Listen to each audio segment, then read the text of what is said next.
Hello friends and welcome back to another video. Today I'm finally going to rank all 12 Ninjago seasons. I did a video like this last year but my opinion changed quite a bit since then, so I'm going to update that. Also I'm only going to count seasons 1 to 12, so no Days of Departed, Pilots or Decoded, and let's get started.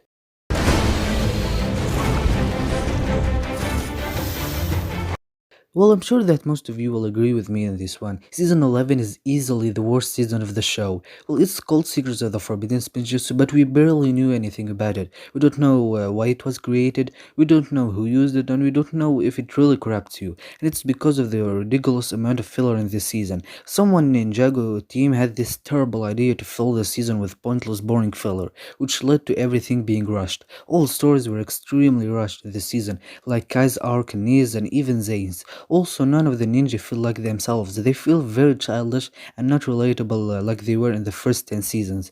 Also, after seeing the stunning Oni and Dragon trilogy animation, we get this downgraded one. They also use the 11 minutes format in the worst way possible. And also with the season about creativity, all the stories were done before, making all the arcs and stories this season very forgettable.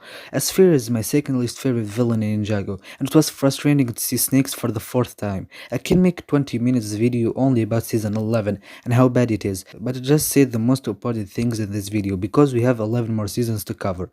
All in all, season 11 is a disaster. Many fans, including me and even popular Ninjago YouTubers like David, started to lose interest in the show because of it. It doesn't feel like Ninjago at all. The characters felt like the movie ones, they felt very weird and childish, and the terrible villains, the ridiculous amount of fillers, and the super rushed story made season 11 my least favorite season of the show. I'll rate it a 3 out of 10.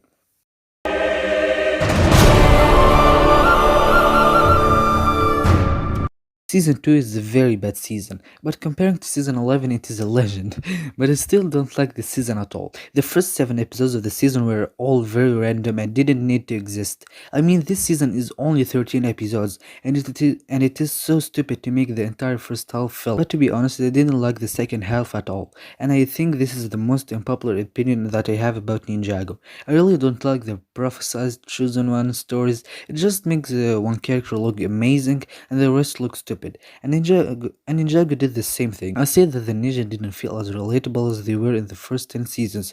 Well, I changed my words. At the first 10 seasons except season 2, Cole, Kai, Jay, and Zane all felt very bland and boring, and their role was just to train Lloyd.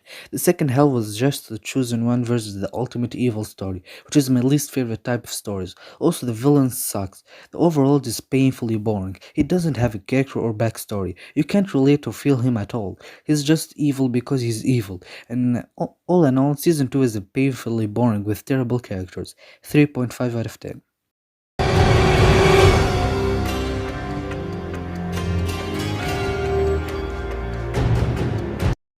Well, season 7 was the most hated season of Ninjago for a very long time, until season 11 came up and took the crown. People complain about the downgraded animation, the weak villains, and the boring story, and I kinda agree on that. The villains were very bad in the season. The Vermilion suck, and I really don't like the Time Twins. They are like Aaron Baron and Asphera, evil for no reason, and again, you really can't relate or feel their characters. They are also extremely boring and don't do anything. The dialogue and humor were very weak. You don't feel like the ninja will say something like that. Also, the season was all about time travel, but we only see time travel in the last episode, and the rest was just boring nonsense. But the first episode and the last two were great. The finale is just amazing, and when the season really gets excited, bam, it ends. As much as I rewatched season 7, I just hate it more. And this is why it's low on the list. I'll rate it a 5.5 out of 10.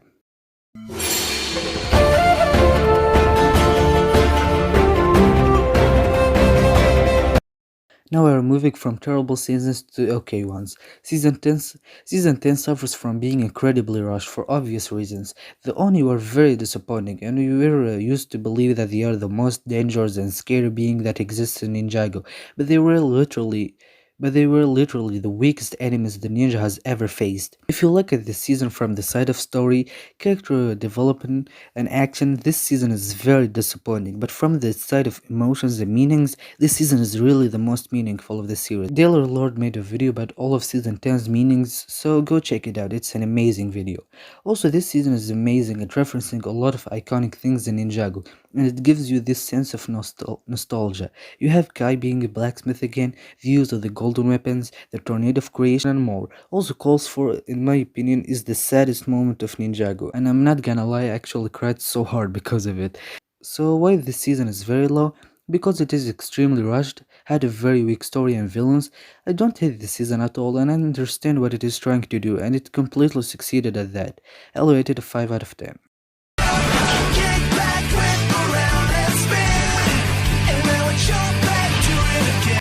If I will describe season 1 in one word, it will be tricky. We got three major plot twists in this season, Zane being a robot, Lloyd being the Green Ninja, and Nia being Samurai X. I loved each one of these plot twists, and they were very unpredictable. I like the Green Ninja story in this season and how everyone is trying to be him. This season was a little childish sometimes, with the ninja learning a new lesson at the end of each episode, and I like the Serpentine and the idea of them being five tribes and each tribe having an ability. Python is a very good villain. His character is very cool. And I like how deceiving and smart he is. Same thing goes for skills, but not for the other three generals. They were very boring and underdeveloped. I like the concept of the true potentials, and also the season is a true team season, unlike fake team seasons like season 9. But season 1 gives development to literally everyone. Cole, Kai, Jason, and even Lloyd and Nia had a big role in this season. Overall, a very simple but good season. It lacks complexity and depth, but it's a good season. Not a lot of bad things about it, and in the same time, not a lot of good things. I'll rate it a 6 out of 10.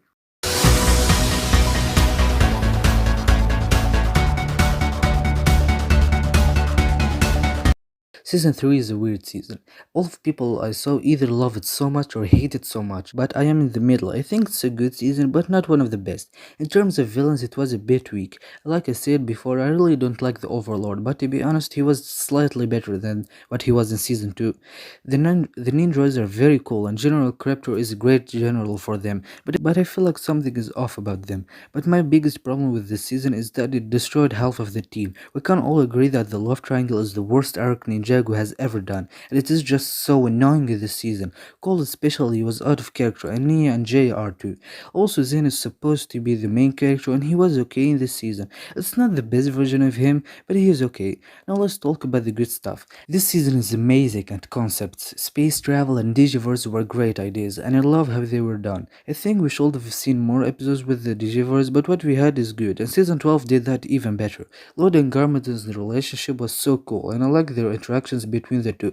This season also had a lot of phenomenal and very memorable scenes like Zane's sacrifice, Kai's scene in episode 32, and Kai's amazing speech at episode 34.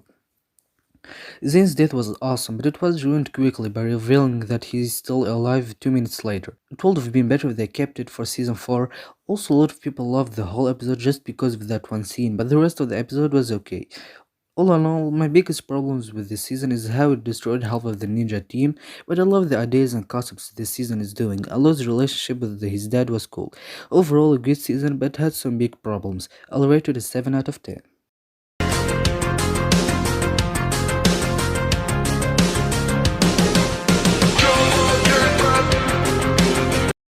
Season 12 is the most recent season, and to be honest, I wasn't that excited for this season because, like I said, season 11 killed my hype for Ninjago. But I'm glad that season 12 was a lot better than what I expected, and it restored my hype for Ninjago. Season 12 is one of, if not the most creative season of the show. In terms of villains, it might be weak comparing to other seasons because the Red Visors are really boring, and Unagami is underdeveloped. But I like how different this season is. Unagami isn't really a villain, he's just lost and confused, which made him stand out. Also, this season has the best world building.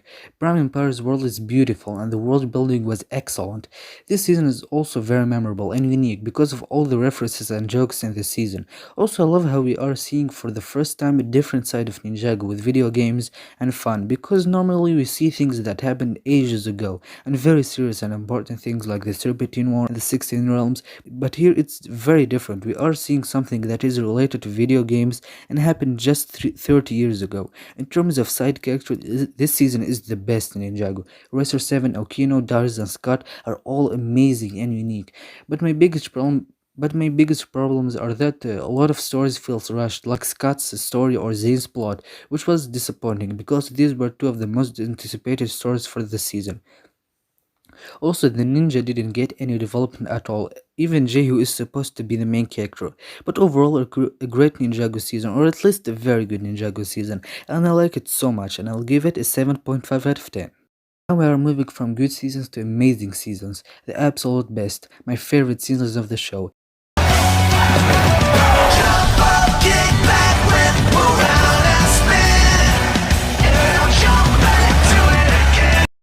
And we are starting with season 6 at 5th place.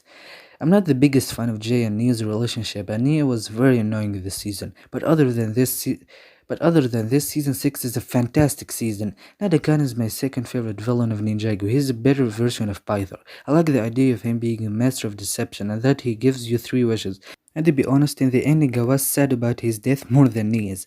And speaking of the finale, it is the most underrated episode of the show. The guy who came up with this idea is genius. I love the time reversal ending. It was very creative and new to Ninjago. The Sky Pirates are phenomenal and the best villains of the faction. Also, Jay was at his all-time best in the series. Overall, a very creative and amazing season. And it is not afraid to take risks. And the villains was the strongest point of the season. I'll give it an 8.5 out of 10.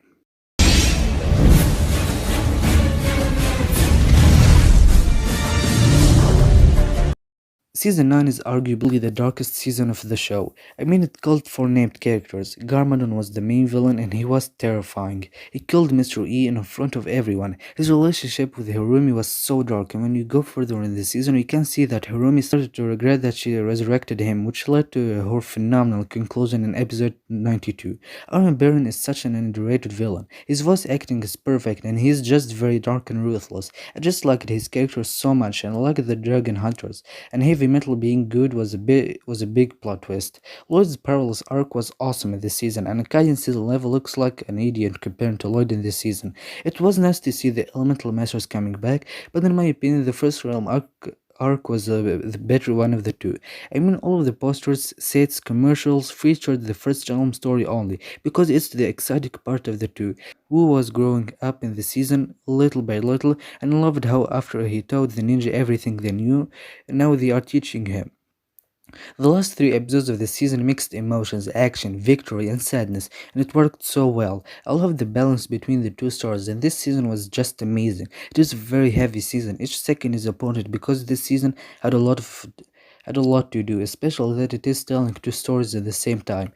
In my opinion, I'm sure that this season was the hardest for the creators to write, and I was a bit worried about it, but it raised my expectations and proved that nothing is impossible.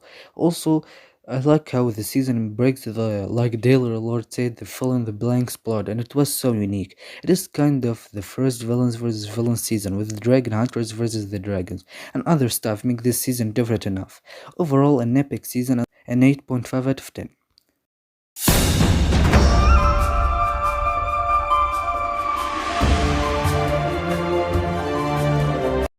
This season has such an awesome concept. A tournament in an isolated island with a lot of elemental masters is an awesome idea. I love the idea of all of these new elemental masters. A lot of people hate Chin, but he is an amazing villain. His strength isn't in his muscles, but in his tongue, and I love how deceiving he is. The Serpentine War idea is like the World War in our real world, and it was done perfectly in this season. Also, what I love about this season is how awesome the six ninja are. Each one get a big, but beautiful role. Kai was the focus with his relationship with Skylar and showing that he is still jealous of Lloyd. Lloyd was the last in the tournament and his relationship with Garmin was done amazingly. Cole had to save Zane and everyone from the factory. Zane was trying to remember who he is. Nia was a spy and Jay was trying to end his fight with Cole. All the ninja felt complex and so relatable, and like they were in the season 11 or season 2. The finale was truly sad, and it was like Ninjago's World War, and it felt so exciting. This season is truly magical, introduced a lot of new major concepts, and they all work. Overall, the ninja as a team were at their best here, and the villain was so awesome with this perfect ending. I'll rate season 4 a 9.5 out of 10.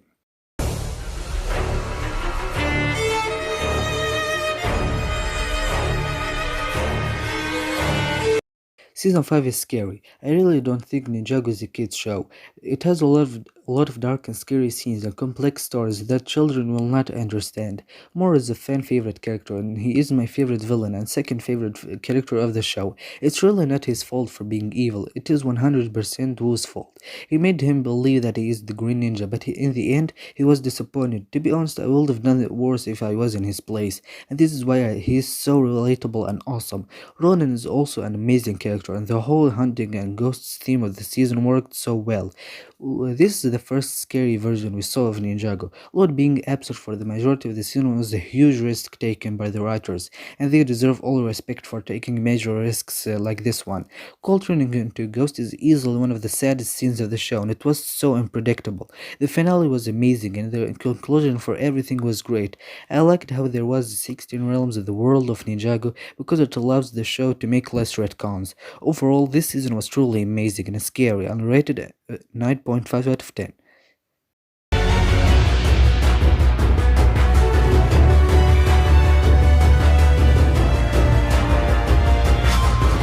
What I can say about this legend, Sons of Garmadon is a legendary season. Each time I watch it, I just love it more and more. This season was full of risks, and can we just talk about how magical the ending was? I mean, the villains literally won. It's impossible to see something like this in a kids show. The episode was done wonderfully, and it makes you super excited for season 9. Garmadon coming back was a great move. Her is easily one of the best villains. She's just very dark, and her motives are awesome. Cole was a legend here. His development was awesome. His relationship with Wu was great, and you can see a softer side of him that he never really showed. Zen was great here as well. The animation was its best ever. It felt very realistic, and the lighting was stunning. The darker tone and complexity the season gives makes it stands out, and in the same time it keeps the same charm and feeling Ninjago had. This season is also very unique, like season 9, and it does a lot of stuff for the first time, like the villains winning and not introducing the villain from the beginning. Also, the characters feel very relatable as usual, and everything was perfectly done. This season is absolutely stunning, and I rate it a 9.5 out of 10. And that's it for today's video. Phew, this took a lot of time to record, so please appreciate this video by clicking that like button and subscribing to the channel. And also, don't forget to give me your opinion of each Ninjago season in the comments and will you rank them. So thanks for watching, don't forget to like, subscribe, share it with your friends, and I'll see you next time.